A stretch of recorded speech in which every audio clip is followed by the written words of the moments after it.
Hello students and friends, मेरा नाम है राजन कुमार और आप देख रहे हैं राजन एकेडमी ऑफ एजुकेशन। आज के इस वीडियो में हम बात करेंगे ऑब्जेक्टिव्स ऑफ ओलंपिक्स के बारे में। ठीक है, और इस वीडियो का पहला पार्ट मैं ऑलरेडी अपलोड कर चुका हूं, जिसका लिंक आपको वीडियो के डिस्क्रिप्शन में मिल जाएगा। तो चलिए शुरू करते हैं। हम पहले बात करेंगे ऑब्जेक्टिव्स ऑफ ओलंपिक्स के बारे में, फिर एक एक टॉपिक लेते हुए चलेंगे। 3-4 टॉपिक हैं, ठीक है, उसके बारे में समझेंगे। तो ऑब्जेक्टिव्स के बारे में पहले समझ लेते हैं। तो ऑब्जेक्टिव्स में बोल रहे हैं कि to generate the sense of loyalty, brotherhood and team spirit, यानी कि ओलंपिक्स गेम्स के ऑब्जेक्टिव्स क्या है, ये क्यों ऑर्गेनाइज होते हैं। सबसे यहाँ पे बोल रहे हैं कि एक तो लॉयल्टी आती है, ठीक है, जब जो स्पोर्ट्स पर्सन्स खेल रहे हैं उनके अंदर लॉयल्टी आती है, ब्रदरहुड पैदा होता है, ठीक है, और टीम स्पिरिट यानी कि टीम में काम करने की भावना पैदा होती है। To make the world aware about the values of the programmes of the physical education, यानी कि फिजिकल एजुकेशन से रिलेटेड जितने भी प्रोग्राम्स होते हैं उनकी क्या वैल्यू है, ये पता चलता है वर्ल्ड को। ठीक है, और जब ओलंपिक्स गेम्स ऑर्गेनाइज होते हैं तो पूरे वर्ल्ड को पता चलता है कि हाँ, ओलंपिक्स गेम्स की सच में बहुत वैल्यू है। ठीक है, क्योंकि उससे हमें ये मैसेज मिलता है कि हमें फिट रहना चाहिए, हमें अपनी हेल्थ पर भी ध्यान देना चाहिए। ठीक है, फिर हम बात करते हैं नेक्स्ट ऑप्शन, जो हमारे पास ऑप्शन है, सॉरी, ये जो सी पॉइंट है। ठीक है, to remove the barriers of caste, creed, religion and colour, यानी कि जो जो भी स्पोर्ट्स पर्सन वहाँ पे आ रहे हैं, जो भी लोग आ रहे हैं, तो वो केवल मतलब वो क्या है, हम ये नहीं देखते कि कौन सी कास्ट के हैं, क्रीड के हैं, रिलीजन के हैं, ठीक है, कलर के हैं।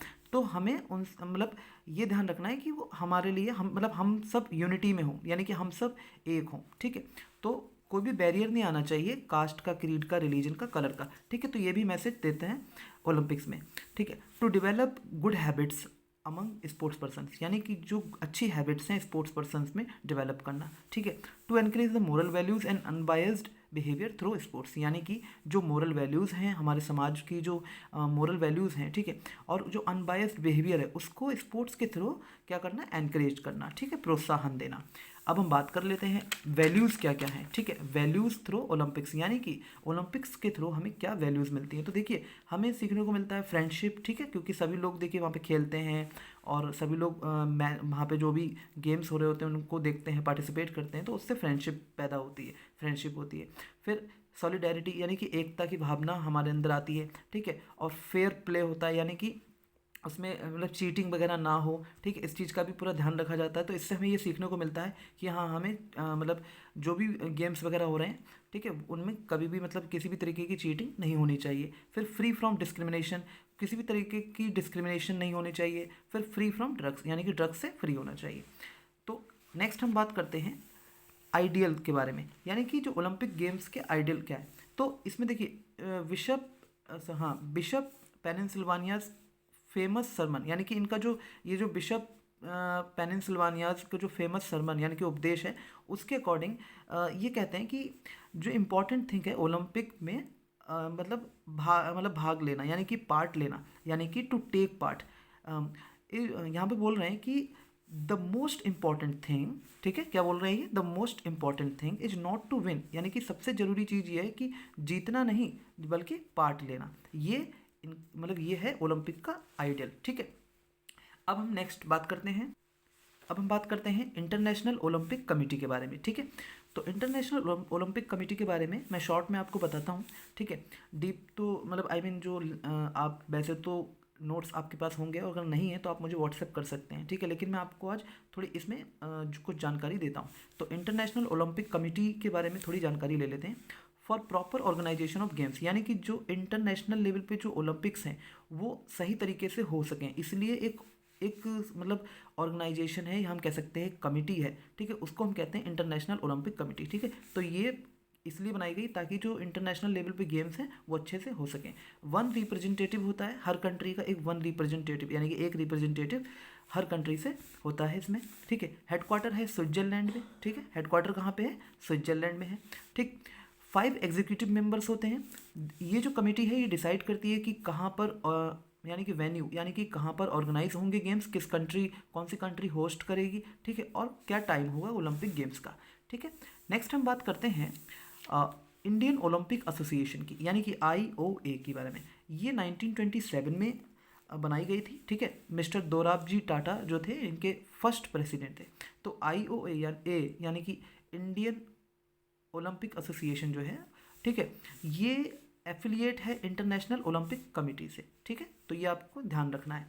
अच्छा, इसमें मैंने आपको ये नहीं बताया कि इंटरनेशनल ओलंपिक कमेटी की स्थापना कब हुई थी, तो ये आप एज अ होमवर्क समझ लीजिए और ये कमेंट में मुझे आप ज़रूर बताएं अगर आपको पता है, और नहीं पता है तो आप मुझे सर्च करके ज़रूर बताएं, ठीक है। अब हम बात कर लेते हैं composition of Indian Olympic association, यानी कि इंडियन ओलंपिक एसोसिएशन में कौन कौन लोग रहते हैं। तो भाई देखिए, ये है इलेक्शन होता है, ठीक है, हर 4 साल में, ठीक है, और जब एनुअल मीटिंग होती है, ठीक है, एनुअल मीटिंग होती है जनरल असेंबली की to elect the council members, तो काउंसिल मेंबर्स इलेक्ट होते हैं उसमें, ठीक है। अच्छा, प्रेसिडेंट, वाइस प्रेसिडेंट, ठीक है, सेक्रेटरी जनरल, ट्रेजरर और एग्जीक्यूटिव मेंबर्स भी होते हैं। तो अब हम बात कर लेते हैं अवार्ड्स के बारे में। तो देखिए, अवार्ड्स भी होते हैं, ओलंपिक्स गेम्स हैं, या हम वैसे फिजिकल एजुकेशन के थ्रू हम बात करें, ठीक है, तो जब भी कोई कॉम्पिटिशन्स वगैरह होते हैं तो उनमें कुछ अवार्ड्स होते हैं, ठीक है। तो देखिए, खेल में क्या होता है, खेल में जो है अर्जुन अवार्ड, ठीक है, फिर राजीव गांधी खेल रत्न अवार्ड, ये मैं इंडिया के उससे बता रहा हूँ, इंडिया के पर्सपेक्टिव से, तो अर्जुन अवार्ड और राजीव गांधी खेल रत्न अवार्ड हो गया, ठीक है, और चाचा नेहरू स्पोर्ट्स अवार्ड, ठीक है। तो ये सारे अवार्ड्स हैं, ठीक है, और भी कई तरीके के अवार्ड्स होते हैं, आप कमेंट में ज़रूर बताएं अगर आपको पता है, और इनके बारे में किसी दिन हम वीडियो में बात करेंगे, ठीक है, और भी मैं बताऊंगा इनको एक एक जो भी टॉपिक है, यानी कि कितने तरीके के अवार्ड्स होते हैं उनके बारे में मैं डिस्कस करूँगा, ठीक है। अब हम बात करते हैं,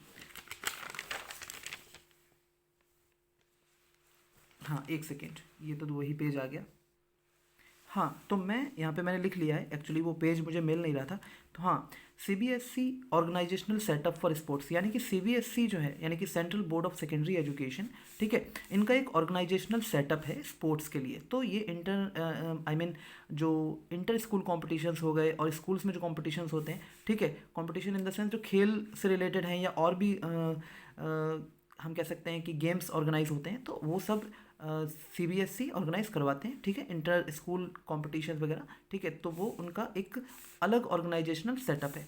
तो उनके भी अलग अलग अवार्ड्स, मतलब बहुत सारे अवार्ड्स वगैरह भी दिए जाते हैं, ठीक है, तो ये सारी चीज़ें हैं।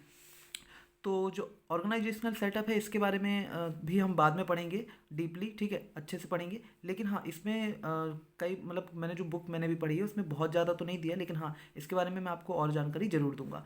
तो ये है CBSE organisational setup for sports, ठीक है। तो खैर, इस वीडियो में हम इतना ही रखते हैं, और हाँ, अगर आपको ये वीडियो पसंद आया तो प्लीज़ लाइक कीजिए, शेयर कीजिए एंड कमेंट कीजिए, ठीक है। और नेक्स्ट वीडियो में मिलते हैं जल्द ही आपको पता चल जाएगा कि मैं और कौन कौन सी वीडियोस अपलोड करने वाला हूँ, क्योंकि मैं उनकी एक लिस्ट बनाकर आपको जल्द ही सेंड करूँगा, ठीक है। अगर आप मेरे व्हाट्सएप ग्रुप से नहीं जुड़े तो प्लीज़ आप ज़रूर जुड़िए, ठीक है। हमारा व्हाट्सएप नंबर है 96275787 ठीक है। तो ये हमारा व्हाट्सएप नंबर है, आप इस पर व्हाट्सएप मैसेज कर सकते हैं, ठीक है, और आप बता सकते हैं आप कौन सी क्लास में हैं, अपने नाम के साथ मैसेज कर दीजिएगा, ठीक है, मैं रिप्लाई ज़रूर करूँगा। So thank you so much for watching this video completely, thank you.